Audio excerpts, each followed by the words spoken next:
ఇవాళ మన వార్తలు వాస్తవాల్లో మనం ప్రధానంగా 3 అంశాలపైన డిస్కస్ చేయబోతున్నాం. నెంబర్ 1, తీరని రుణం, రైతుల రణం. రుణమాఫీ చేస్తామని చెప్పినటువంటి కాంగ్రెస్ ప్రభుత్వం దాదాపుగా కొన్ని లక్షల మందికి రుణమాఫీ జరగకపోయినా కూడా ప్రభుత్వం ఏమాత్రం పట్టించుకోవట్లేదు. సో పైగా ఇంక అందరికీ రుణమాఫీ చేసేసామని చెప్తుంది. అర్హులు 32 లక్షల మంది అని స్వయంగా ప్రభుత్వమే చెప్పిన మాట. కానీ ఆ 32 లక్షల కాస్త 22 లక్షల మంది రైతులకు మాత్రం రుణమాఫీ జరిగింది. వాళ్ళు చెప్పిన లెక్కల్లో నుంచే 10 లక్షల మంది రైతులు మాయమైపోయారు. సో దీన్ని బట్టి స్పష్టమవుతుంది ఏంటంటే మోడీ సర్కార్ తీసుకొచ్చినటువంటి కిసాన్ సమ్మాన్ యోజన అనేది ఉంది కదా, సో దాని గైడ్లైన్స్ మాత్రమే ఇక్కడ కాంగ్రెస్ ప్రభుత్వం ఫాలో అయినట్టుగా స్పష్టమవుతుంది. సో రైతులు ఏమీ బాధపడాల్సిన పని లేదు, బీఆర్ఎస్ పార్టీ అండగా ఉంటుందనేది BRS party working president KTR స్పష్టం చేస్తున్నారు. నెక్స్ట్ నెంబర్ 2 అంశం ఏంటంటే కాంగ్రెస్ నాయకుల దౌర్జన్యం. మొన్న మాజీ మంత్రి Siddipet MLA Harish Rao camp office పైన వాళ్ళు దాడి చేశారు, అటాక్ చేశారు. సో ఈ దాడి పట్ల చాలా తీవ్రంగా నిరసన వ్యక్తం చేశారు హరీష్ రావు అభిమానులు కావచ్చు, బీఆర్ఎస్ కార్యకర్తలు. ఈ దాడి వెనుక మైనంపల్లి హనుమంతరావు హస్తం ఉందనేటువంటి ఆరోపణలు చేస్తున్నారు. ఇటువంటి దాడులకు భయపడబోము, ఎన్ని దాడులు ఎదురైనా కూడా ప్రజల కోసం, రైతుల కోసం ఖచ్చితంగా అండగా ఉంటామని హెచ్చరిస్తున్నారు మాజీ మంత్రి హరీష్ రావు. అండ్ 3వ అంశం ఏంటంటే బీఆర్ఎస్ బీజేపీ కలిసిపోతాయి, లేదా బీజేపీలో బీఆర్ఎస్ విలీనం అవుతుందంటూ రకరకాల విషపు రాతలు ఇంకా కూడా పత్రికల్లో రాస్తున్నారు. సో మొదటి నుంచి కూడా ఈ ప్రచారం ఎప్పుడైతే మళ్ళీ పెరిగిందో అప్పటి నుంచే బీఆర్ఎస్ వర్కింగ్ ప్రెసిడెంట్ కేటీఆర్ సహా ముఖ్య నేతలందరూ కూడా దీన్ని తీవ్రంగా వ్యతిరేకిస్తున్నారు, తీవ్రంగా ఖండిస్తున్నారు. ఎట్టి పరిస్థితుల్లో అటువంటి ఆలోచన కానీ అటువంటి పరిణామం కానీ జరిగే అవకాశమే లేదు. బీఆర్ఎస్ అనేది ఎప్పటికీ ఉంటుంది అనేది పార్టీ నాయకులు స్పష్టం చేస్తున్నారు. అయినా కూడా ఇంకా కొన్ని పత్రికలు, కొంతమంది మేధావులను చెప్పబడుతున్నటువంటి వాళ్ళు ఇలా విధంగా తమ రాతలు రాస్తూ తన పైత్యాన్ని చాటుకుంటారనేది బీఆర్ఎస్ పార్టీ ఆ రాతల్ని, ఆ వ్యాఖ్యల్ని తీవ్రంగా ఖండిస్తోంది. రైట్, ఈ అంశాలపైన మనం చర్చిద్దాం. వాళ్ళ వార్తలు వాస్తవాల్లో మనతో ఉన్నారు బీఆర్ఎస్ పార్టీ సీనియర్ నాయకులు డాక్టర్ కేతిరెడ్డి వాసుదేవరెడ్డి గారు అండ్ రాజకీయ విశ్లేషకులు డాక్టర్ ఎల్చాల దత్తాత్రేయ గారు. గుడ్ మార్నింగ్ అండి, వెల్కమ్ టు వార్తలు వాస్తవాలు. ఎస్, ఇవాళ వార్తలు వాస్తవాల్లో మనం 3 అంశాలపైన చర్చించబోతున్నాం. తీరని రుణం, రైతుల రణం. అర్హులు 32 లక్షల మంది అని కాంగ్రెస్ ప్రభుత్వం చెప్పింది. తీరా రుణమాఫీ చేసిన రైతుల సంఖ్య 22 లక్షల మంది మాత్రమే. సో 10 లక్షల రైతులకు ఎందుకు కోత పెట్టింది? సో దీన్ని బట్టి స్పష్టమవుతుంది ఏంటంటే మోడీ సర్కార్ తీసుకొచ్చినటువంటి పీఎం కిసాన్ సమ్మాన్ నిధి, సో ఈ గైడ్లైన్స్నే ఈ ప్రభుత్వం వాడుకున్నట్టుగా చాలా స్పష్టంగా తెలుస్తుంది. నెంబర్ 2, కాంగ్రెస్ పార్టీ దౌర్జన్యం. మొన్న సిద్దిపేట ఎమ్మెల్యే మాజీ మంత్రి హరీష్ రావు క్యాంప్ ఆఫీస్ పైన అర్ధరాత్రి కాంగ్రెస్ పార్టీ నాయకులు, కార్యకర్తలు దాడులకు తెగబడ్డారు.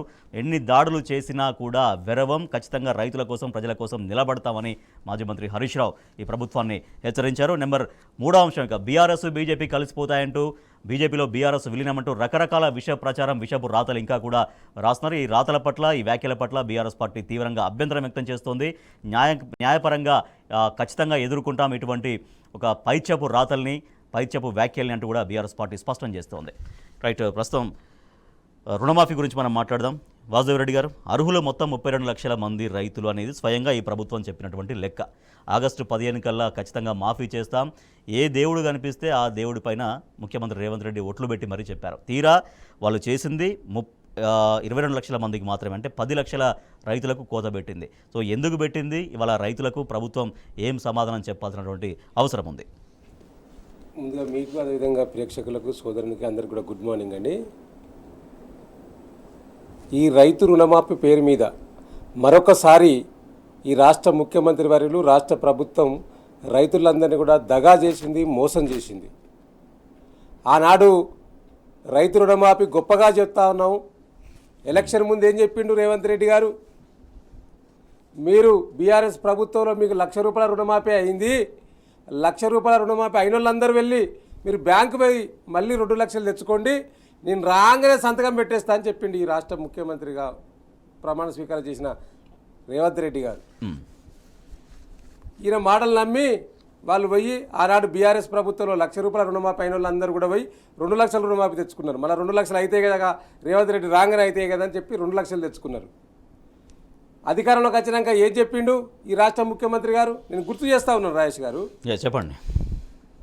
రైతు రుణమాఫీ పెద్ద లెక్క కాదు మాకు, అది ఒక 40-46 వేల కోట్లు అవుతుంది, జస్ట్ మా కడుపు కట్టుకుంటే ఎడమ చేతులు ఇట్లా పడేస్తామని చెప్పి 1 ఇయర్లో ఇట్లా ఎడమ చేతులు పడేస్తామని చెప్పిండు. ఎలక్షన్ అయిపోయిన తర్వాత మరి కడుపు కట్టుకున్నావా నువ్వు? ఎడమ చేతుడు పడేసినట్టేనా? ఆ తర్వాత మళ్ళీ పార్లమెంట్ ఎన్నికలు వచ్చినాయి కాబట్టి మళ్ళీ ఆపదల మొక్కిండు. ఎక్కడికి పోతే ఆ పార్లమెంట్ ఎన్నికల్లో మళ్ళీ జనాలు నమ్మరు, ఈ రైతులంతా మాకు ఏమైనా తిరస్కరిస్తారేమో ఈ ఎన్నికల్లో అని చెప్పి ఎక్కడికి పోతే అక్కడ ఆపదల మొక్కులు, ఎక్కడ ఆ దేవుడు కనిపిస్తే ఆ దేవుని మీద ఒట్టేసి తప్పకుండా చేస్తా అని చెప్పి ఎక్కడ దేవుళ్ళో పడితే ఆ దేవుళ్ళ మీద ఒట్టేసిండు కాబట్టి చేయకుండా ఎక్కడ నాకు పాపం దాక్కుతుందని చెప్పి మళ్ళీ ఏం చేసిండ్రు, అయిపోయాక క్యాబినెట్ మీటింగ్ పెట్టి, ఇవన్నీ నేను మామూలు విషయాలు చెప్తలేను. 46,000 కోట్లు అన్నాడు, 46,000 పోయింది, 40,000 కోట్లు అన్నారు, 40,000 కోట్లు పోయింది. క్యాబినెట్ మీటింగ్ పెట్టి స్వయంగా అందరితో మాట్లాడి 31,000 కోట్ల రుణమాఫీని చేయడానికి సిద్ధపడి ఉన్నాం. అలా నిర్ణయం తీసుకున్నాం.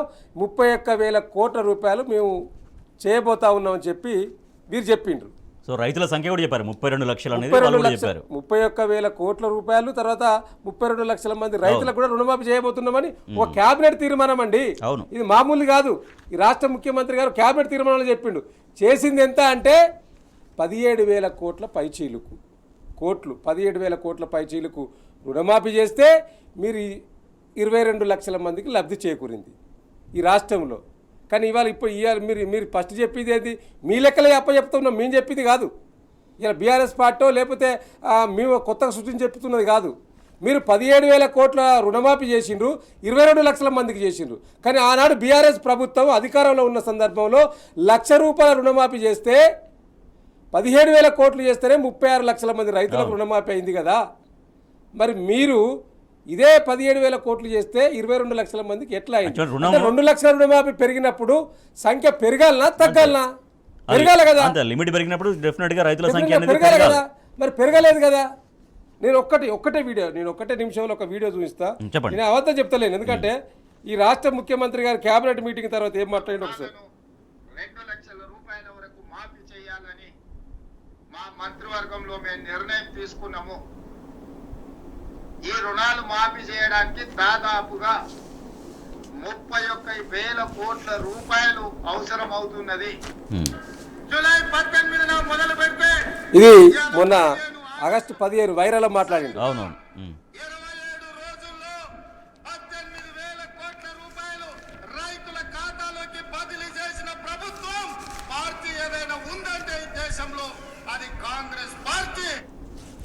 సిగ్గుపడాలి రాజేష్ గారు, సిగ్గుపడాలి. 2 లెక్కలు ఒకటే వ్యక్తి చెప్తున్నాడు అన్నమాట. రాష్ట్ర ముఖ్యమంత్రి గారు క్యాబినెట్ మీటింగ్ తర్వాత ఏం మాట్లాడిండు, మొన్న ఆగస్టు 15 రోజు ఏం మాట్లాడిండు తేలిపోయింది కదా.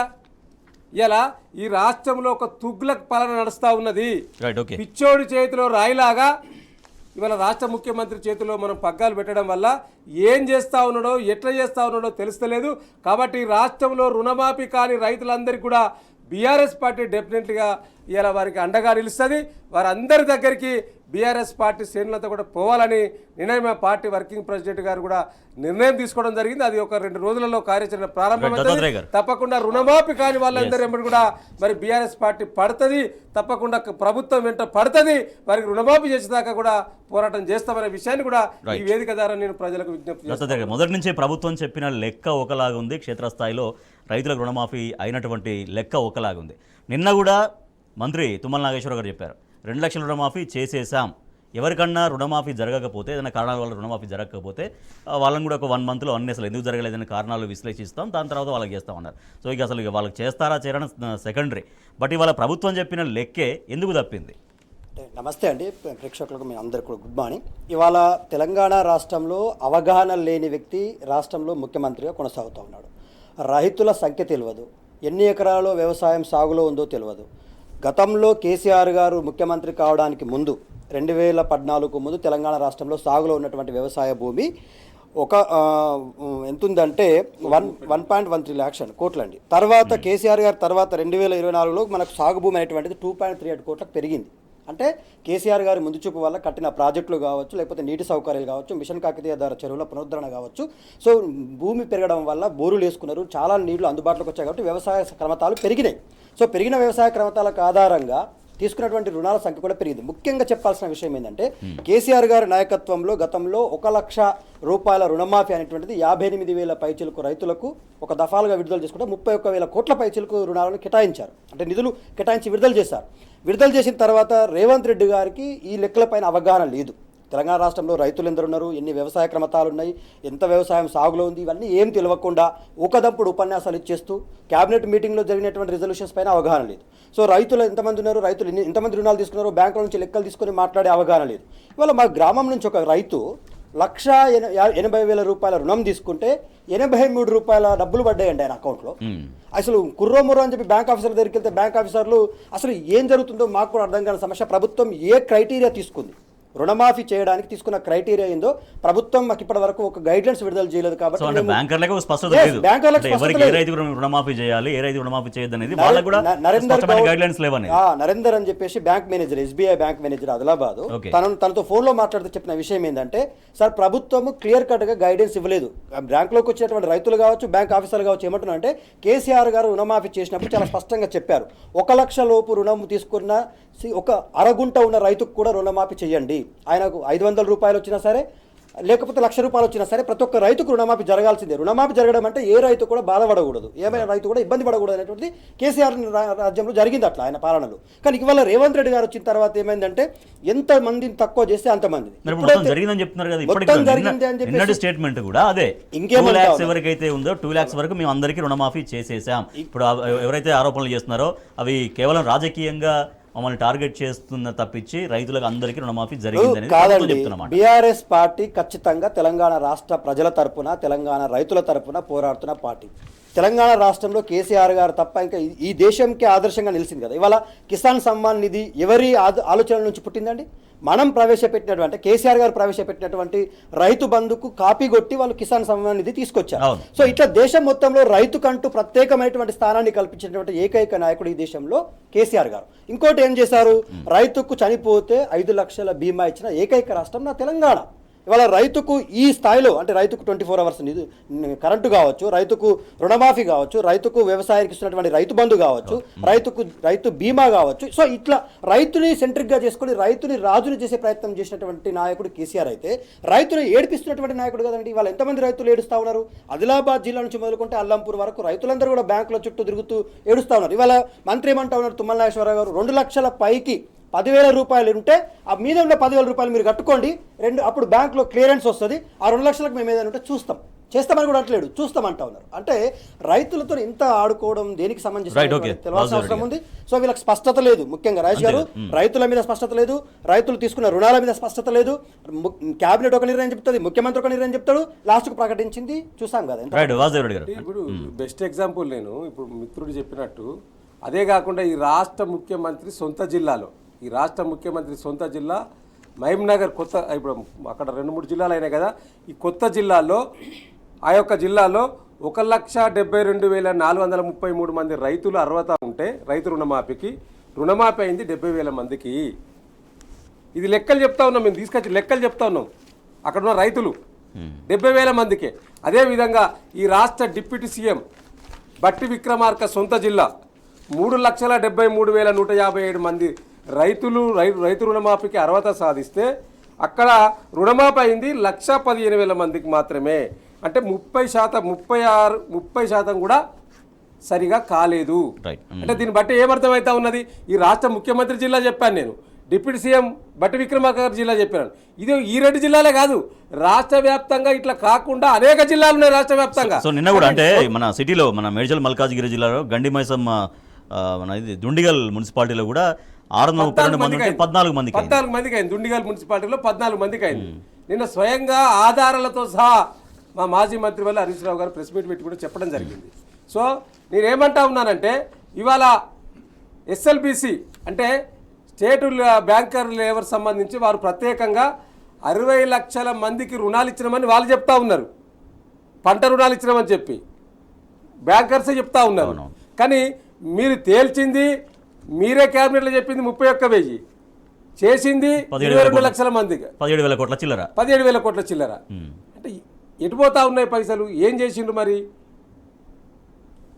దీనికి సమాధానం లేదు రాష్ట్ర ప్రభుత్వం దగ్గర. ఇలా మేము ఒకటే అడుగుతా ఉన్నాం, ఇలా రైతుల పక్షాన బీఆర్ఎస్ పార్టీగా ఈ రాష్ట్ర ప్రభుత్వాన్ని డిమాండ్ చేస్తూ ఉన్నాం. వెంటనే రైతు రుణమాఫీకి సంబంధించి శ్వేతపత్రం విడుదల చేయాలని మేము డిమాండ్ చేస్తూ ఉన్నాం. ఇలా మీరు అనేక శ్వేతపత్రాలు గతంలో అసెంబ్లీలో విద్యుత్ పైన, అదేవిధంగా అప్పుల పైన శ్వేతపత్రాలు రిలీజ్ చేసిండ్రు కదా. ఇలా దమ్ముంటే ఈ కాంగ్రెస్ ప్రభుత్వం ఈ రైతు రుణమాఫీ మీద అసలు ఎంతమంది రైతులు రుణమాఫీ తీసుకున్నారు, ఎంతమందికి రుణమాఫీ అయింది, ఇంకా ఎంతమంది ఉన్నారు? ఇలా బీఆర్ఎస్ పార్టీ డిమాండ్ చేయడం వల్ల ప్రభుత్వం ఏం చేసిందంటే ఒక 10 కొత్తగా జిల్లా కలెక్టర్లకు ఒక జీవో విడుదల చేసింది. అంటే ఎవరెవరైతే కాలేదో వాటి యొక్క డాటా మొత్తం కూడా పంపించాలని. మీరు కలెక్టర్ రైతులు ఎందుకు అడుగుతా ఉన్నారండి? బ్యాంకుల్లో అడిగితే అయిపోతుంది కదా. ఇప్పుడు మీరు మీకు నిజంగా చిత్తశుద్ధి ఉంటే బ్యాంకుల్లో అడిగితే అరే మీ దగ్గర ఎంతమంది అయినరు ఎంతమంది కాదు చెప్తారు కదా. మీరు అన్నట్టు మొత్తం ఒక 95% జరిగి ఒక 5% అటు ఇటు ఉంటేనేమో ఇటువంటివి నడుస్తాయి, సరే లాస్ట్గా అది రికవర్ చేయొచ్చు. బట్ మొత్తం సగానికంటే ఎక్కువ కూడా రుణమాఫీ జరగకపోతే చాలా ఆందోళన రైతులు. అదే మనం చూస్తున్నాం, చూడండి ఇదిగో సాక్ష్యం. ఏది అనేక చోట్ల రాష్ట్ర వ్యాప్తంగా అనేక చోట్ల ధర్నాలు రాస్తారు. రైతులందరూ కూడా నిరసన కార్యక్రమాలు చేస్తా ఉన్నారు.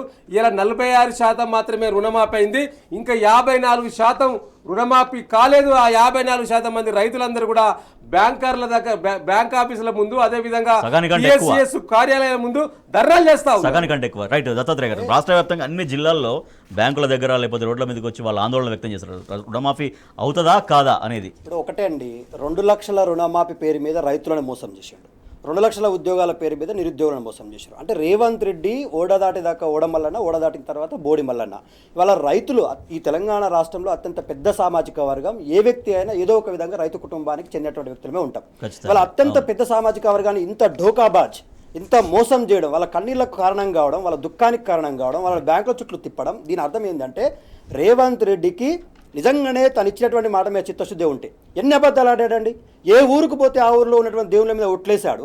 తెలంగాణ ప్రజలకు కేసీఆర్ చేసినటువంటి, ఇప్పుడు మంచి ఏదైనా జరిగితేనేమో వాళ్ళ ఖాతాలు వేసుకునే ప్రయత్నం చేస్తూ ఉన్నారు.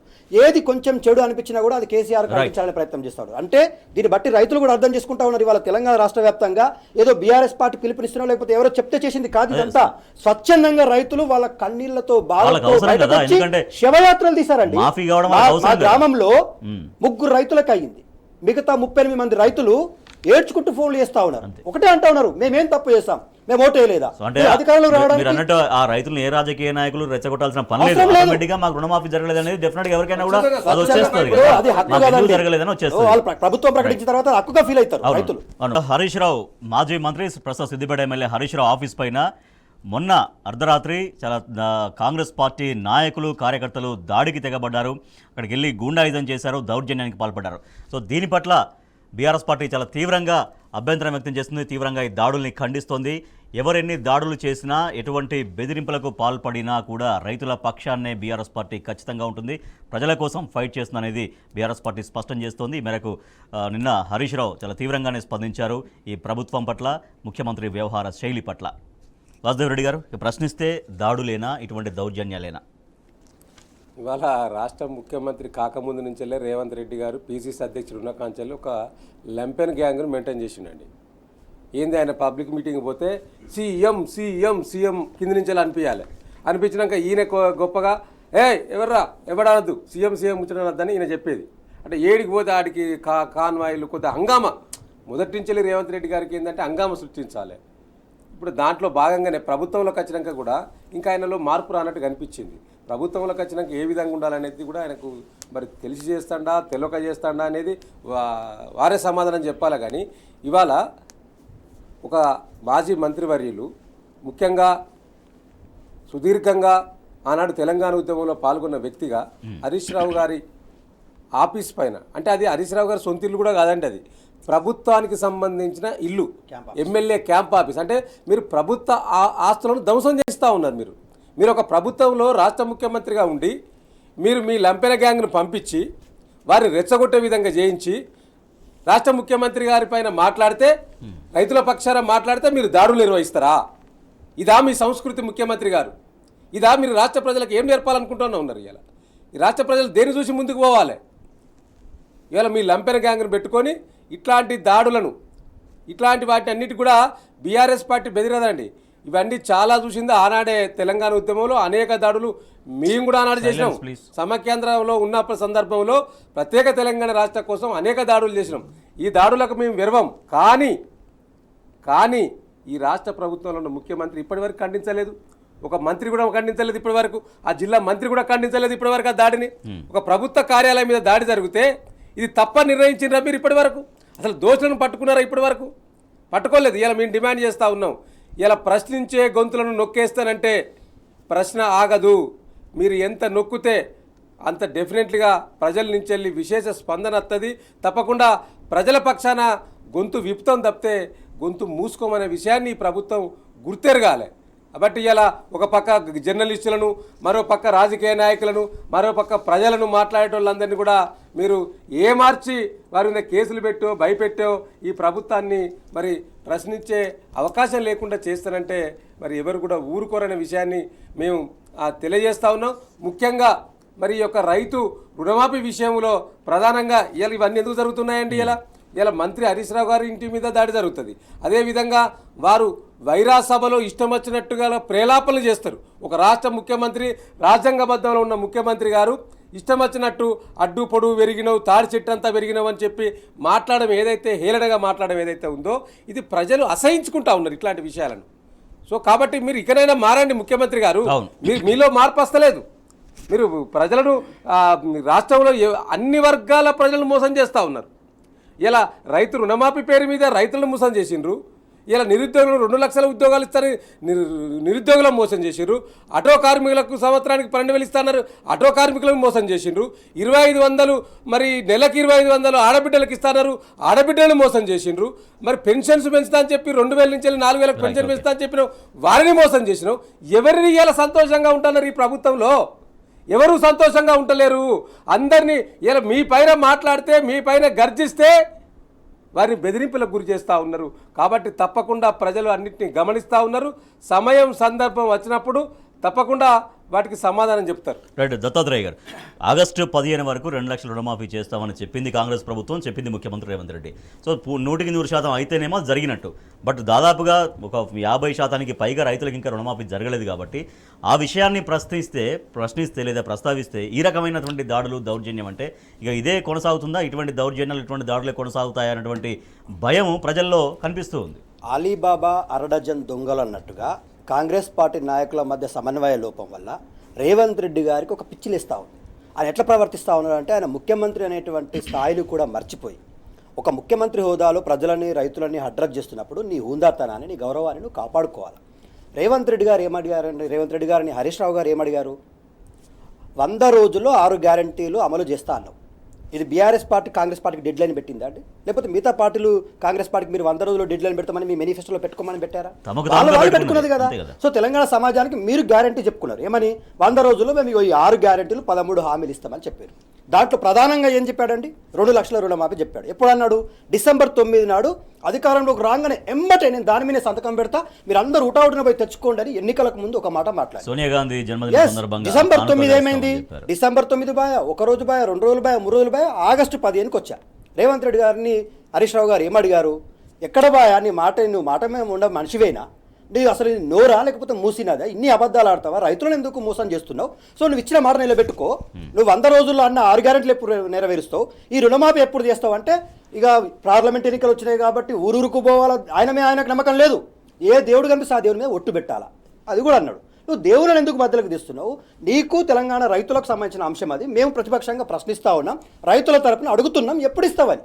నువ్వు ఇవ్వడానికి సమాధానం చెప్పలేక దాట వేసే దూరం చూపిస్తూ మమ్మల్ని దుర్భాషలు ఆడుతూ ఉన్నావు. నీ మాట విధానం ఏంది? నీ భాష విధానం ఏంది? ఇది సమాజం హర్షిస్తుందా? ఇంత దుర్బలంగా మాట్లాడతావా అని చెప్పేసి అన్నాడు. ఒకటి. ఇక ఎక్కడికి పోతే అక్కడ హరీష్ రావు గారు మాట్లాడుతున్న దానికి సమాధానం లేక, రైతులకు సమాధానం చెప్పుకోలేక 1 విడత, 2 విడతలు, 3 విడతలు ఇది హరీష్ రావు గారు పట్టుబట్టడం వల్లనే ఇవాళ ఈ 3వ విడతలు అయినా అంతో ఇంతో ఇవాళ రుణమాఫీ రిలీజ్ అయిందంటే హరీష్ రావు గారు ప్రశ్నించిన తత్వానికి అయింది. కాబట్టి హరీష్ రావు గారు ఏమంటా ఉన్నారు? నువ్వు పూర్తి స్థాయిలో రుణమాఫీ చేయలేదు, ఇంకా నువ్వు దాట వేసినావు. నువ్వు ఇచ్చిందంతా కేవలం 22 లక్షల మందికి. ఇంకా రైతులు ఎంతమంది ఉన్నారు? దాదాపుగా 10,03,000 మంది రైతులు నిరీక్షిస్తూ ఉన్నారు. సో వాళ్ళందరికీ రుణమాఫీ చేసే వరకు నేను నీ వెంటబడుతూనే ఉంటా, ప్రశ్నిస్తూనే ఉంటా. నువ్వు దాడులు చేస్తే భయపడే పరిస్థితి నాకు లేదు. హరీష్ రావు గారు ఇట్లాంటి దాడులకు బీఆర్ఎస్ పార్టీ ఎప్పుడు జంకదు. ఉమ్మడి ఆంధ్రప్రదేశ్లోనే చాలా దాడులు జరిగినాయండి. అవన్నీ తట్టుకొని వాళ్ళ రాష్ట్రాన్ని సాధించినాం, రాష్ట్రాన్ని నిర్మించినాం. రాష్ట్రానికంటూ ఒక డెవలప్మెంట్ మోడల్ని చూపించినటువంటి నాయకుడుగా, ఒక సీనియర్ మోస్ట్ అసెంబ్లీ లీడర్గా ఆయనకు తెలుసు కదా. నువ్వు అంటున్నాడు కదా, ఆయన చెప్తా ఉన్నాడు, నువ్వు అసెంబ్లీలోకి రా, చర్చ పెడదాం, నువ్వు అంశాల మీద మాకు సమయమి, డిబేట్ పెడతాం, నువ్వు చేసిందెంత, చెప్పిందెంత, ఇచ్చిందెంత మాట్లాడతాం. 6 గ్యారెంటీలలో మహిళా సెంట్రిక్గా ఉన్నాయి, చాలా ఉన్నాయి. ఇవాళ కేటీఆర్ గారు కూడా చాలా స్పష్టంగా చెప్పండి. ఏమన్నా ఒక విషయం, కేటీఆర్ గారిని వాళ్ళ రాద్ధాంతం చేస్తూ ఉన్నారు మహిళల విషయంలో మాట్లాడిందని. ఇవాళ కేటీఆర్కు టీఆర్ఎస్ కండి చిత్తశుద్ధి ఉంది మహిళల మీద. ఒక ఉమెన్ ఎంపవర్మెంట్ పేరు మీద వీహబ్ తీసుకొచ్చినాం. ఇవాళ ఆశా వర్కర్ల జీతాలు పెంచినాం, అంగన్వాడీ టీచర్ల జీతాలు పెంచినాం. తెలంగాణ ప్రాంతంలో ఉన్న గ్రామీణ ప్రాంతాల్లో గురుకులాలు తీసుకొచ్చి 60% ఆడపిల్లలకే గురుకులాలు ఇచ్చినాం. ఇవాళ తెలంగాణ రాష్ట్రంలో ఉన్నటువంటి మహిళల మీద మాకు చిత్తశుద్ధి ఉంది. మేము ఒక మహిళా యూనివర్సిటీ ఏర్పాటు చేసినాం. ఇది మాట్లాడుతుంటే మహిళలను ఏదో మాట్లాడని చెప్పేసి కేటీఆర్ని హరీష్ రావు గారిని టార్గెట్ చేసే ప్రయత్నం చేస్తాం. ఇప్పుడు ఎట్లా ఉన్నదంటే ముఖ్యమంత్రి గారు అంటే ఆయన మాటల తీరు నేను చెప్తాను, ఎగ్జాంపుల్ చెప్తాను. మొన్న ఆగస్టు 15 రోజు ఆయన స్పీచ్లో ఏం మాట్లాడతాడు? బాక్రానంగల్ ప్రాజెక్టు తెలంగాణలో ఉన్నదంటాడు. గూగుల్ విప్రో CEO సత్యనాథేన్లా అంటాడు. అంటే ఆయన మైండ్ దొబ్బిందా లేకపోతే ఆయన ఏం మాట్లాడుతుండా, అవగాహన లేక మాట్లాడుతున్నాడా, ఏమైందనేది ప్రజల్లో కొద్దిగా నాకు చర్చ వస్తుంది. కానీ ఒక రాష్ట్ర ముఖ్యమంత్రి గారు మాట్లాడే మాటలు మాట్లాడేటప్పుడు అంటే ప్రజలు ఏమనుకున్నారు? మార్పు రావాలి అనుకున్నారు. కానీ మార్పు ఏమొచ్చింది? ఒక ఇట్లాంటి మార్పు తీసుకొచ్చింది ఈ రాష్ట్ర ముఖ్యమంత్రి గారు. కారు కమలం కలిసిపోతాయంటూ రకరకాల వార్తలు, రకరకాల వ్యాఖ్యానాలు రావడం పట్ల బీఆర్ఎస్ పార్టీ చాలా తీవ్రంగా ఖండిస్తోంది. ఎంత నిర్ద్వందంగా ఖండించినా కూడా పదే పదే ఇటువంటి వ్యాఖ్యలు ఎందుకు చేస్తున్నారు, ఎందుకు ఇటువంటి ఒక విషపు రాతలు రాస్తున్నారు, విషపు వ్యాఖ్యానాలు చేస్తున్నారు అనేది బీఆర్ఎస్ పార్టీ ప్రశ్నిస్తుంది. 14 ఏళ్ల సుదీర్ఘ ఉద్యమం చేసినటువంటి పార్టీ 10 సంవత్సరాలు ఇక్కడ తెలంగాణలో అధికారాన్ని అందించి ప్రజలకు సంక్షేమం కోసం చేసినటువంటి పార్టీ కేవలం అధికారం మారగానే 6 నెలల్లోనే పార్టీ ఎందుకు విలీనం చేస్తామంటూ బీఆర్ఎస్ పార్టీ చాలా తీవ్రంగా ప్రశ్నిస్తోంది. ఎవరైతే రాతలు రాస్తున్నారో, ఎవరైతే వ్యాఖ్యలు చేస్తున్నారో. వాసుదేవరెడ్డి గారు, పదే పదే ఎందుకు ఈ ప్రచారం జరుగుతోంది? బీజేపీలో విలీనమని మాట్లాడడం కావచ్చు, కాంగ్రెస్లో విలీనమని మాట్లాడడం కావచ్చు, ఎందుకు ఫైనల్గా బీఆర్ఎస్ పార్టీని ఏం చేద్దామని, ఎటువంటి ఈ వ్యాఖ్యలతో, ఈ రాతలతో మానసిక స్థైర్యాన్ని ఎందుకు దెబ్బతీద్దామని? దీంట్లో 2 విషయాలండి రాజేష్ గారు. ఇలా తెలంగాణలో బీఆర్ఎస్ పార్టీ కొరుకులాన్ని కొయ్యేలాగా తయారైంది వారికి. ఎందుకంటే ఇలా చాలా దృఢంగా తయారైన పార్టీ బీఆర్ఎస్ పార్టీ. ఇక్కడ ఇది ఉద్యమం నుంచి పుట్టిన పార్టీ బీఆర్ఎస్ పార్టీ. దీన్ని కూకటి వేళ్లతోటి పెకిలించాలనే ఒక ప్రయత్నం బీజేపీ చేస్తూ ఉన్నది, కాంగ్రెస్ చేస్తూ ఉన్నది. ఎందుకంటే ప్రాంతీయ పార్టీలు లేకుంటే ఈ రెండే ఉంటాయి కదా, కాంగ్రెస్ బీజేపీ రెండే బరిలో ఉండాలనే ఒక ఆలోచన వారు చేస్తున్నట్టు కనిపిస్తూ ఉన్నది. ఇలా ఏం మాట్లాడతారు? ఈ రాష్ట్ర ముఖ్యమంత్రి గారు మొదటి నుంచి అధికారంలోకి వచ్చిన కాంచెల్లి బీజేపీతో కలుస్తుంది, బీజేపీలోకి పోతుంది. మాకు ఆ కర్మ ఏం పట్టింది? బీజేపీలోకి పోవాల్సిన కర్మ ఏం పట్టింది? ఆ అవసరం ఏమొచ్చింది బీఆర్ఎస్ పార్టీకి? అంటే ఒక్కసారి అధికారంలోకి పోగానే పార్టీ విలీనం అవుతుందా? అది జరుగుతుందా? ఇలా బీఆర్ఎస్ పార్టీ 60 లక్షల మెంబర్ సభ్యత్వం ఉన్న పార్టీ, 39 మందిలో ఒక ఎమ్మెల్యే చనిపోతే 38 మంది ఎమ్మెల్యేలు ఉన్న పార్టీ, 26 మంది శాసన మండలి సభ్యులున్న పార్టీ, బ్రహ్మాండంగా ఏ జిల్లాకు ఆ జిల్లా పార్టీ జిల్లా కార్యాలయాలు ఉన్నాయి, నిర్మాణం ఉన్నది. అనేక మంది మొన్నటిదాకా ఎంపీటీసీలు, సర్పంచులు ఉన్నారు, జడ్పీటీసీలు ఉన్నారు, జడ్పీ చైర్మన్లు ఉండే మొన్నటి వరకు. ఇప్పటికి కూడా మున్సిపాలిటీ ఏరియాలో మున్సిపల్ కార్పొరేషన్ చైర్మన్లు ఉన్నారు ఇంకా అనేక మంది బీఆర్ఎస్ పార్టీకి.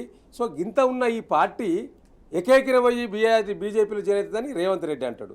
మళ్ళీ బండి సంజయ్ ఏం మాట్లాడతాడు? కాంగ్రెస్ బీఆర్ఎస్ ఒకటైతా ఉన్నది ఆయన అంటాడు. రేవంత్ రెడ్డి ఏం మాట్లాడతాడు? బీజేపీ బీఆర్ఎస్ ఒకటైతే ఈయన మాట్లాడుతూ అంటాడు. వీళ్ళు ఇద్దరి రాజకీయం ఏంది అంటే ఒకరికొకరు అనుకొని మాట్లాడుతూ ఉన్నారు. వీళ్ళంతా కూడా అనుకొని మాట్లాడుతూ ఉన్నారు. ఇవాళ దాని మీద ఇంకా కథనాలు వస్తూ ఉన్నాయి కొన్ని పత్రికల్లో. ఇలా ఎల్లో పత్రికలు కొన్ని ఉన్నాయి. అది ఆనాడు ఉమ్మడి ఆంధ్రప్రదేశ్లో చంద్రబాబు నాయుడుకు వత్తాస పలికిన పత్రికలు ఈనాడు రేవంత్ రెడ్డికి వత్తాస పలుకుతూ ఉన్నాయి. రేవంత్ రెడ్డి ఏం మాట్లాడితే దాని మీద ఆర్టికల్స్ రావాలి ఆ పత్రికల్లో, దానికి అనుగుణంగా భారీ ఐటెం రావాలి పెద్ద ఎత్తున తాటికాయ అక్షరాలతోటి. ఇప్పుడు అదే నడుస్తూ ఉన్నది. మన బీఆర్ఎస్ బీజేపీలో ఎప్పుడు చేరిక అవుతుంది అంటే చేరికతోటి కవిత గారికి బెయిల్ వస్తుందా? ఏం ముడి పెడతా ఉన్నారు దాంట్లో? ఆల్రెడీ ఫస్ట్ విడత చర్చలు జరిగినాయి, ఒక స్థాయికి వచ్చినాయి, సెకండ్ విడత చర్చలు ఉన్నాయి, మూడో విడతలో ఆల్రెడీ మెర్జ్ అయిపోతుంది అనేటువంటి రాతలు దీంట్లో కనిపిస్తున్నాయి పత్రికలు గారు. మా పార్టీ నాయకురాలు కల్వకుంట్ల కవిత గారు ఇష్యూలో జైలుకు పోయింది. దానికి సంబంధించి సుప్రీంకోర్టు న్యాయమూర్తులతోటి మాట్లాడడానికి అనేక సందర్భాలలో, అదేవిధంగా ఎమ్మెల్యేల మీద అనవరత వేటు విషయంలో కూడా సుప్రీంకోర్టులో వేయాలనే విషయాల మీద అనేక సందర్భాలలో పార్టీ వర్కింగ్ ప్రెసిడెంట్ గారు హరీష్ రావు గారు ఇంకా ముఖ్య నాయకులంతా కూడా ఢిల్లీకి వెళ్తున్న సందర్భం ఉన్నది. దీన్ని పట్టుకొని ఇక వీళ్ళు జైరింగే మాట్లాడుతూ ఉన్నారు, బీజేపీలతో జైరింగే. ఎందుకండి ఇప్పుడు మొన్న మీరు బేలే రీజన్ అనుకుంటే మన ఆపు డిప్యూటీ సీఎంగా ఉన్న సిసోడియాకు మొన్న బెయిల్ వచ్చింది 17 నెలల తర్వాత. అట్లయితే ఆపు కూడా మెర్జి కావాలిగా. మరి ఆపు మెర్చి కావాలి కదా. ఇప్పటికే ఆపు ముఖ్యమంత్రి కేజ్రీవాల్ గారు జైల్లో ఉన్నారు. మరి డిప్యూటీ సీఎంకు 17 నెలల తర్వాత బెయిల్ వచ్చింది. మరి మెర్చి అయిందా? ఒక బెయిల్ కోసం పార్టీని మెర్చి చేస్తారా? అంటే ఎంత జుగుత్సవకరమైన బట్టగాల్చి మీదేసి ఇక మీరే దుడుచుకోండి ఎట్లా చెప్పి అని ఎట్లయితే ఈ యొక్క కాంగ్రెస్ బీజేపీ చేస్తున్నారో తప్పకుండా ఇలా ఇప్పటికే ఈ పార్టీని ఏ విధంగా బలోపేతం చేసుకోవాలనే విషయంలో ఇప్పటికే మా పార్టీ శ్రేణులంతా కూడా ఆలోచన చేస్తారు. నిన్నగాక మొన్న మా పార్టీ వర్కింగ్ ప్రెసిడెంట్ కేటీఆర్ గారు కూడా చెప్పారు, ప్రాంతీయ పార్టీలు బలంగా ఉన్న అది డిఎంకే కావచ్చు, జేడిఎస్ కావచ్చు, లేకపోతే టీఎంసీ కావచ్చు, అట్లాంటి పార్టీలు అనేక సంవత్సరాల పాటు జాతీయ పార్టీలను ఎట్లా ఎదుర్కొంటున్నాయనే విషయాల మీద భవిష్యత్తులో మరి పర్యవేక్షించి తప్పకుండా అట్లాంటి విధానాన్ని తెలంగాణ రాష్ట్రంలో బీఆర్ఎస్ బలోపేతం కోసం తప్పకుండా చేస్తాం. ఇట్లాంటి చిల్లర మల్లర వాక్యాలు, చిల్లర మల్లల ప్రకటనలతోటి బీఆర్ఎస్ పార్టీ ఉక్కిపోదు. ఇటువంటి వ్యక్తులు, సంస్థలు ఈ రకంగా రాతలు కానీ ఈ రకంగా సో మీడియా ముఖంగా ఇటువంటి డిబేట్స్ పెట్టడం కానీ చేస్తే ఆయా వ్యక్తులకు, ఆయా సంస్థలకు ఉన్న విశ్వసనీయత దెబ్బతినదా? విశ్వసనీయత సంగతి దేవుడెరుగు. కానీ వీళ్ళకి ఏంటంటే ఇప్పుడు ఏదైతే ఒక ఆంధ్రజ్యోతి పత్రికనే కావచ్చు, దాని ఎడిటర్ గారికి తెలుసు తెలంగాణ రాష్ట్ర పుట్టుకనే అవమానించినటువంటి వ్యక్తి. తెలంగాణ రాష్ట్ర అసెంబ్లీలో మా ఎమ్మెల్యేలు ప్రమాణ స్వీకారం చేస్తూ ఉంటే ప్రమాణ స్వీకారాలు చేస్తున్నటువంటి సన్నివేశాలను అవమానపరుస్తూ ఏలన చేస్తూ ప్రచారం చేసినటువంటి వ్యక్తి. నాటి ముఖ్యమంత్రిగా ఉన్నటువంటి కేసీఆర్ గారు మా రాష్ట్ర ఏర్పాటుని, మా ఆకాంక్షను, మా పుట్టుకనే మీరు అవమానపరుస్తారని చెప్పేసి కేసీఆర్ గారి ఆవేశానికి గురైనటువంటి వ్యక్తులు. ఇవాళ వాళ్ళకి ఏముంది, ఈ కేసీఆర్ అనేటువంటి వ్యక్తి కానీ, ఈ కేసీఆర్ స్థాపించినటువంటి పార్టీ కానీ ఈ రాష్ట్రంలో ఉంటే మన ఆటలు సాగవు, మన వేషాలు చెల్లవు. కాబట్టి ఈ పార్టీ ఏ విధంగానే ఈ పార్టీని డిస్టర్బ్ చేయాలి. ఇంకోటి, ఈ రెండు పార్టీలు ఏది బీజేపీ పార్టీకి, కాంగ్రెస్ పార్టీకి ఇవాళ జాతీయ పార్టీలే ఉండాలా ఈ దేశం మొత్తంలో, ప్రాంతీయ పార్టీల అస్తిత్వాన్ని కనుమరుగు చేయాలంటే ప్రాంతీయ పార్టీలన్నింటినీ ఏకం చేస్తానటువంటి నినాదం ఎత్తుకున్నటువంటి వ్యక్తి ఎవరు? కేసీఆర్ గారు. ప్రాంతీయ పార్టీలతోనే రాష్ట్రాల అభివృద్ధి సాధ్యం, ప్రాంతీయ పార్టీలతోనే రాష్ట్ర ఆకాంక్షలు నెరవేరుతాయి, ప్రాంతీయ పార్టీలతోనే మన అస్తిత్వం బలంగా ఉంటుంది, మనం ఎక్కడైనా మాట్లాడొచ్చు అనేటువంటిది ఆయన దృఢంగా నమ్మినటువంటి వ్యక్తి. ఇంకొకటి, ఇవాళ నాకు ఒక విషయం ఏమనిపిస్తూ ఉందంటే, ఈ రెండు ఏదైతే మీడియాలు ప్రాపగండా చేస్తూ ఉన్నాయో, రేవంత్ రెడ్డి గారో లేకపోతే చంద్రబాబు నాయుడు చెప్పిస్తే చేస్తున్నట్టుగా అనిపిస్తూ ఉంది. తెలంగాణ సమాజం మొత్తం చూస్తూ ఉంది. తెలంగాణ ప్రాంతానికి మొన్న పార్లమెంట్ ఎన్నికల్లో జరిగినటువంటి నష్టం వల్ల ప్రజలు ఏం కోల్పోయారు చూస్తాం కదా. బీజేపీ పార్టీ మనకు జీరో నిధులు కేటాయించింది. ఆంధ్రప్రదేశ్కు 15,000 కోట్లు ఇచ్చి అక్కును చేర్చుకొని చంద్రబాబు నాయుడిని కౌగులించుకొని మరి నిధుల మీద నిధులు ఇస్తూ ఉన్నారు. అక్కడ బీహార్కు నిధుల మీద నిధులు ఇస్తూ ఉన్నారు. తెలంగాణ రాష్ట్రంలో కేసీఆర్ గారు మొదటిసారి 9 మంది, 11 మంది, తర్వాత 9 మంది ఎంపీలతో అక్కడ పార్లమెంట్లో గడగడలాడించారు. మనకు ₹1 ఇవ్వకపోయినా కూడా చిత్తశుద్ధితో ఈ రాష్ట్రానికంటూ ఒక డెవలప్మెంట్ మోడల్ని క్రియేట్ చేసి రాష్ట్రం యొక్క చాలా స్కీమ్లను కాపీ చేసుకున్నటువంటి కేంద్ర ప్రభుత్వాలు, మిగతా రాష్ట్ర ప్రభుత్వాలు ఇక్కడికి వచ్చి మిషన్ భగీరథ, హర్ఘర్ జల్, ఇవాళ రైతు బంధు, కిసాన్ సమ్మాన్ నిధి, ఇట్లా చెప్పుకుంటూ పోతే కోకలుగా చాలా స్కీమ్ని మన కాపీ కొట్టి వాళ్ళు పెట్టుకున్నటువంటి పరిస్థితి కదండి. సో ఇట్లాంటి నాయకుడి యొక్క పుట్టుకను కానీ ఈ పార్టీ మనుగడను కానీ ప్రశ్నార్థకం చేస్తే మనం ఏదో క్షణిక అది ఏమంటారు అంటారు కదా, రాక్షసానందాన్ని పొందొచ్చు అనేటువంటి ఉద్దేశంలో ప్రయత్నం చేస్తా ఉన్నారు. పార్టీ అధ్యక్షుడు వారు చెప్పినట్టుగా ఇప్పుడు దాదాపుగా పార్టీకి చాలా ప్రజాప్రతినిధులు ఉన్నారు, ఎమ్మెల్యేల రూపంలో ఉన్నారు, ఎమ్మెల్సీల రూపంలో ఉన్నారు. వారు చెప్పినట్టుగా క్యాడర్ చాలా బలంగా ఉంది. ఒకసారి అధికారం మారినంత మాత్రాన ఏకంగా పార్టీనే మెర్జ్ చేస్తారనేది ఎక్కడన్నా జరిగిందా? అసలు గతంలో కూడా సరే మరీ అట్టర్ ఫ్లాప్ అయిపోతే అదే ఉండవచ్చు వేరే పార్టీకి సంబంధించి. బట్ ఇంత బలంగా ఉన్న ఈ బీఆర్ఎస్ పార్టీ ఇప్పటికిప్పుడు బీజేపీలో విలీనం అనే ప్రశ్నలు ప్రచారం పదే చేయడం వల్ల వాళ్ళు కోరుకునేది ఏంటి? చంద్రబాబు నాయుడు గారు 23 స్థానాలకు పడిపోయారు. మరి వాళ్ళ పుంజుకొని అధికారంలోకి వచ్చారు. అదే ఇప్పుడు స్థానిక సమస్యల మీద కొట్లాడుతుంది ఎవరండి ఇక్కడ? ఈ రాష్ట్ర హక్కుల కోసం, ఈ రాష్ట్ర ప్రజల ఆకాంక్షల కోసం, కాంగ్రెస్ పార్టీ ఇచ్చినటువంటి అబద్ధపు హామీలను నెరవేర్చడం కోసం ఇవాళ దృఢంగా బలంగా నిలబడి కొట్లాడుతుంది ఎవరు? ఇవాళ కేటీఆర్ గారు, హరీష్ రావు గారు మాట్లాడుతున్నారు, ఎందుకు ఇవాళ వాళ్ళు దాడులు చేపిస్తూ ఉన్నారు. సో ఈ పార్టీ అనేటువంటిది కేంద్ర ప్రభుత్వాన్ని కానీ ఇక్కడ రాష్ట్ర ప్రభుత్వాన్ని కానీ బలంగా ప్రశ్నిస్తుంది. బీఆర్ఎస్ ప్రశ్నిస్తున్నటువంటి తత్వాన్ని మిగతా ప్రాంతీయ పార్టీలు పుణికిపుచ్చుకుంటున్నాయి. సో బీఆర్ఎస్ పార్టీ పుట్టుకునే ప్రశ్నార్థకం చేయాలా? ఇలాంటి ఒడిదొడుకులు కేసీఆర్ గారు కోకులుగా చూశారండి. ఎన్ని అవమానాలు ఎదుర్కొన్నారండి, ఎన్ని గడపలు దొక్కారు, ఎన్ని మొక్కులు మొక్కారు, ఎంతమంది దగ్గరికి వెళ్ళి చేతులు కలిపాడు. ఇవాళ రాష్ట్రాన్ని సాధించి పెట్టాడు. ఇంతకంటే గొప్ప నిర్ణయం ఏమైనా ఉంటుందండి? ఇవాళ గతంలో చెన్నారెడ్డి గారు ఎట్లా చేశారో తెలంగాణ రాష్ట్ర విషయంలో తెలుసు. కానీ కేసీఆర్ గారు ఎక్కడైనా కమిట్మెంట్ని ఎట్లా చూపించుకున్నారండి? తన కమిట్మెంట్ ఉన్న నాయకుని చేతిలో పార్టీ ఉంది కాబట్టి. ఇంకొక విషయం చాలా స్పష్టంగా చెప్తా ఉన్నా, తెలంగాణ రాష్ట్రంలో 33 జిల్లాల్లో బలమైనటువంటి క్యాడర్ ఉన్న పార్టీ, 33 జిల్లాల్లో పార్టీ ఆఫీసులు ఉన్నటువంటి దేశంలో ఏ ప్రాంతీయ పార్టీకి లేని ఢిల్లీ కేంద్రంలో కూడా ప్రాంతీయ పార్టీకి మనం ఆఫీస్ కట్టుకున్నాం కదండి. ఏదైనా పార్టీ ఆఫీస్ ఉందా అండి ఢిల్లీలో? వాళ్ళ కేసీఆర్ గారికి ఎంత దూరదృష్టి ఉంటే ఢిల్లీలో పార్టీ ఆఫీస్ కట్టాడు, జిల్లాలో పార్టీని బలోపేతం చేశాడు, ప్రతి నియోజకవర్గంలో ఎమ్మెల్యే క్యాంప్ ఆఫీసులు కట్టాడు. తెలంగాణ రాష్ట్రం మీద చిత్తశుద్ధిన నాయకుడికి డెవలప్మెంట్ ఇటువంటి ప్రచారాలని కమింగ్ డేస్ లో ఎట్లా ఎదుర్కోబోతున్నారు? ఎందుకంటే పార్టీ కేడర్ చాలా ఆత్మస్థైర్యంగా ఉండాల్సిన అవసరం ఉంటుంది.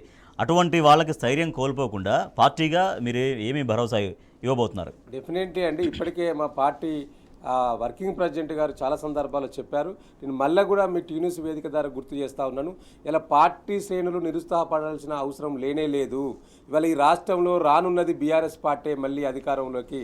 తప్పకుండా కాంగ్రెస్ వైఫల్యాలను ఎత్తి చూపుతూ ప్రజల పక్షాన నిలబడుతూ బీఆర్ఎస్ పార్టీని ఒక నిర్మాణాత్మకంగా భవిష్యత్తులో బ్రహ్మాండంగా చేయే యొక్క కార్యాచరణ ఇవాళ బీఆర్ఎస్ పార్టీ అధినాయకత్వం చేయబోతా ఉన్నది.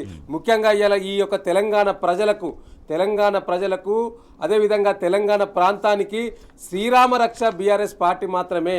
ఆనాడు జయశంకర్ గారు చెప్పినట్టు తప్పకుండా అధికారం మళ్ళీ తెలంగాణ రాష్ట్రం వచ్చిన తర్వాత కూడా తెలంగాణ రాష్ట్రం పైన అస్తిత్వం పైన దాడులు జరుగుతాయని చెప్పారు. అదేవిధంగా ఇవాళ కాంగ్రెస్ పార్టీ అధికారంలోకి వచ్చినాక అదే జరుగుతూ ఉన్నది. నేను బెస్ట్ ఎగ్జాంపుల్ చెప్తా ఉన్నానండి. ఇవాళ కాంగ్రెస్ పార్టీ అధికారంలోకి వచ్చిన తర్వాత ఏనాడన్నా తెలంగాణ అస్తిత్వం గురించి మాట్లాడిందా? తెలంగాణ అస్తిత్వాన్ని కూలదోచే ప్రయత్నం ఇలా రేవంత్ రెడ్డి గారు చేస్తూ ఉన్నారు. అదే కాదు, ఇలా మొన్నటికి మొన్న ఒక రాజ్యసభ ఖాళీ అయితే మీరు తెలంగాణ రాష్ట్రంలో మీ కాంగ్రెస్లో నాయకులే లేనట్టు ఎక్కడో రాష్ట్రానికి సంబంధించిన అభిషేక్ సింఘ్విని తీసుకొచ్చి తెలంగాణ రాజ్యసభ కోటా ఇస్తూ ఉన్నారంటే మీరు తెలంగాణ ప్రాంతంలో ఉన్న వాళ్ళని కూడా మీరు విస్మరిస్తూ ఉన్నారంటే కదా.